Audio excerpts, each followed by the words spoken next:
السمك الفسيخ مش سمك معفن. يفكر في ايه؟ يحنطه. احنا دلوقتي النهارده بناكل سمك محنط. ده اصلا الفسيخ نفسه هو اكله ليها علاقه بالعقيده المصريه القديمه، وانه بيتحد مع روح اوزير اللي هو اله البعث بتاع الحياه ازاي كانوا بيتعاملوا مع ريحه الفسيخ؟ ازاي كانوا بياكلوا فسيخ اصلا؟ هقول لك بقى. المصريين يلاقوا عندهم من غير ما يصطادوا هم لاقيين سمك كميه كتير. سمك كتيره جدا، في فائض كتير بالظبط. ايه ده؟ فعشان كده بنملحه عشان ما يبصش. مش هيقدر يستهلكه كله. يفكر في ايه؟ يحنطه.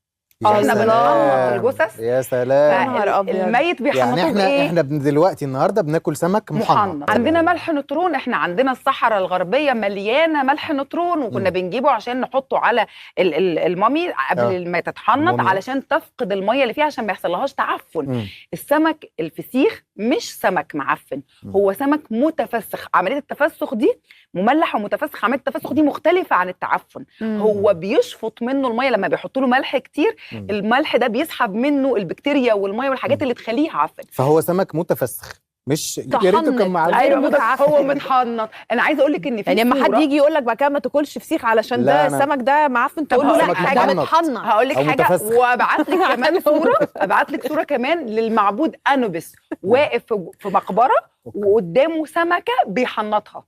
ليه بقى؟ لأن المصريين القدماء كانوا بيشبهوا السمك البوري والمتملح ده بالمعبود وسر اللي هو أوزوريس. فبالنسبة له لما ياكل السمك البوري في المملح اللي هو الفسيخ في الربيع في وقت الشموع، كأنه بيتحد مع روح أوزير اللي هو إله البعث بتاع الحياة الأخرى.